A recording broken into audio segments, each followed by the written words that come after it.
What might women dislike the most if they were to become men? I love kids, they're fucking hilarious and always doing adorable stuff, but I'm always mindful of looking like a pedo when I laugh or smile at some kid just vibing or having fun in the wild. I had a coworker whose husband was a stay-at-home dad. He's had people follow him around the park demanding to know what he's doing there. When he says he's with his daughter, they demand to talk to his mother to prove he's okay to be there. He's been told by playgroups that they're not comfortable with him being the one there, etc.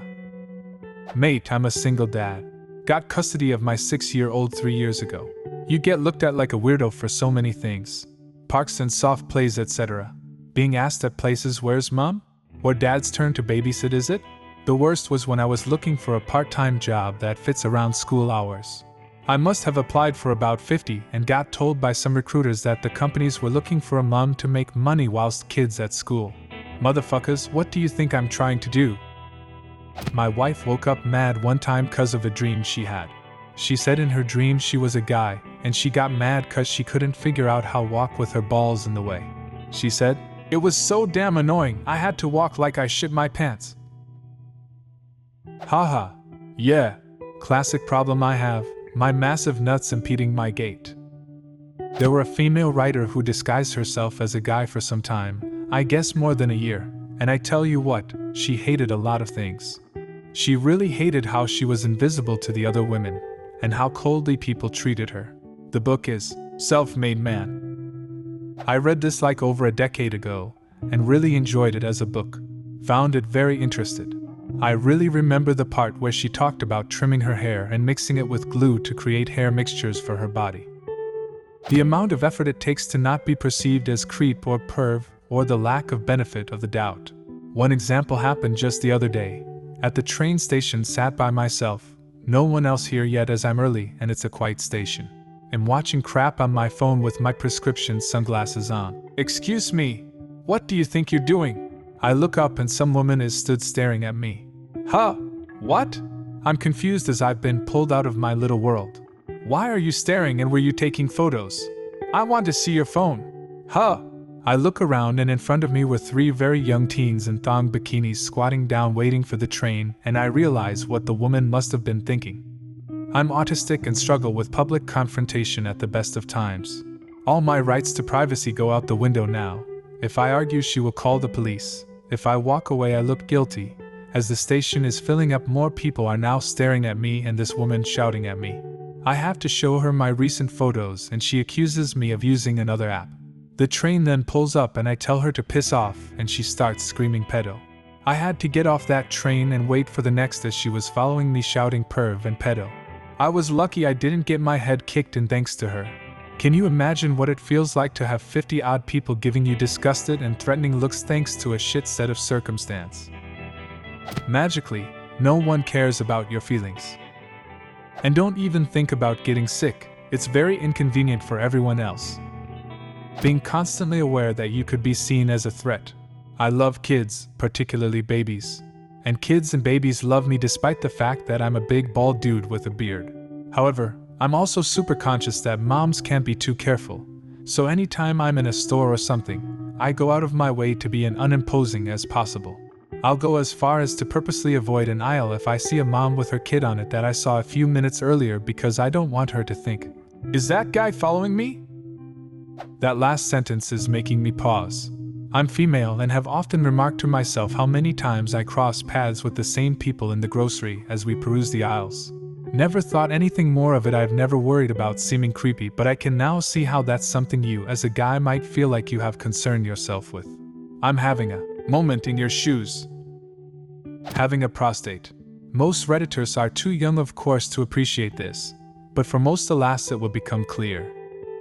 I hear a lot of trans men complaining about the loneliness.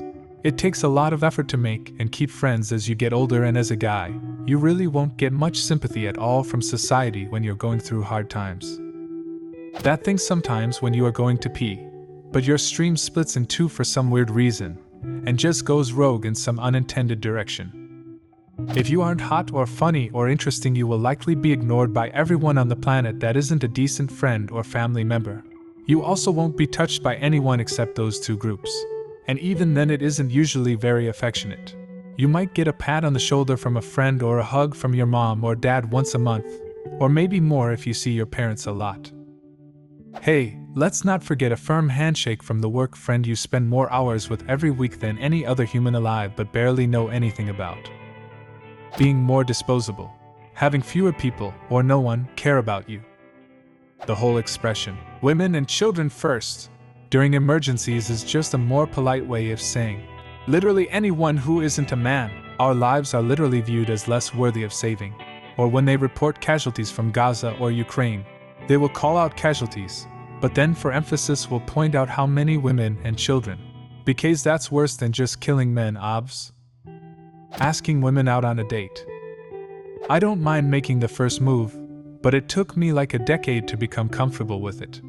Shit's not easy. Everyday life for a single man. I'm single and gave up asking.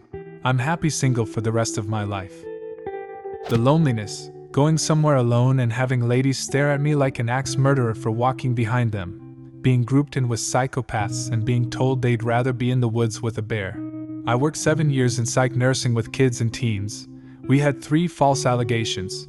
All 3 of the young ladies admitted to fabricating it.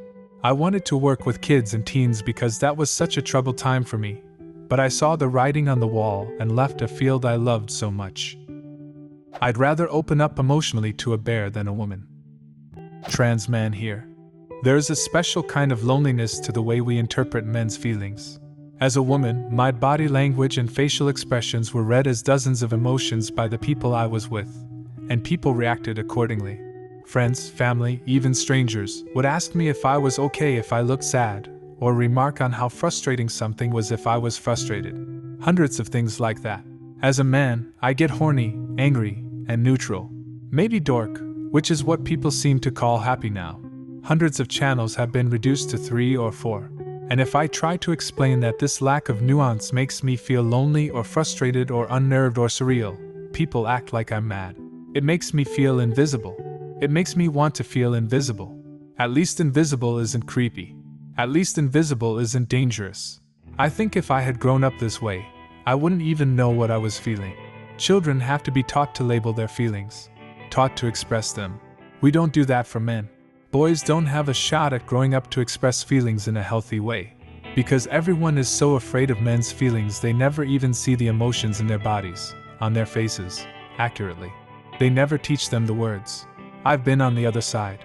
I know women do this to keep themselves safe. I remember the violence of certain men when you accuse them of feeling an emotion they feel is unacceptable. I used to think that rage was directed just at women, but now I see it is directed at sons. So many fathers use fear and shame and violence to police the same emotions in their boys that they will not acknowledge in themselves. This is the real tragedy of it. I thought patriarchy benefited men. It doesn't. I now know patriarchy exists to prop up certain men at the expense of all others. Get people to buy into a certain social order at the expense of being themselves, of being seen, of having real friends, of social connection. Being assumed to be the aggressor when you call the police because a woman is beating on you. The much higher possibility of physical repercussion to bad behavior. No compliments. Many years I heard a summary of a research project conducted by a university. They got a group of young, over 21 under 30-ish, women volunteers and put them on a course to learn how to look and behave like men. They went to drama coaches and clothing experts and voice coaches, everything to enable them to look and act and be accepted as men. They were paired up with a man who was there to introduce them to a circle of male friends as a friend colleague in town for a few weeks, and to act as a safety net in case things went wrong. The women were keeping a diary every day and were interviewed at the end. They all hated it. The comments went from, "No one listened to me. I hated walking into a pub and no one looked. No one talked about feelings at all. It was all so competitive and aggressive." And these were friendship groups carefully chosen to be unthreatening and safe. Some of the women thought they would be fine as they were already in friendship groups that were mostly male, so they thought they knew how it works with men. But when they were there as a man, it was all different, which was interesting. Dating. I'm not saying it's not tough for women, but it's a different kind of tough for men. It's not just the dating itself. It's the continual rejection that you have no way of understanding. One woman told me that didn't date guys with my first name because of a bad boyfriend with that name in high school.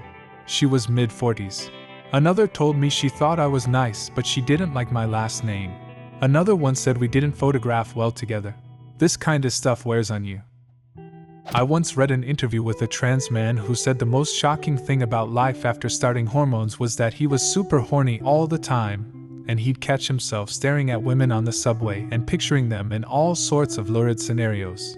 And not just women he necessarily found hot, but, like, all women. And he was really disturbed by it, and he asked some male friends about it, and they were like, yes, all the time. I don't think I'd enjoy that.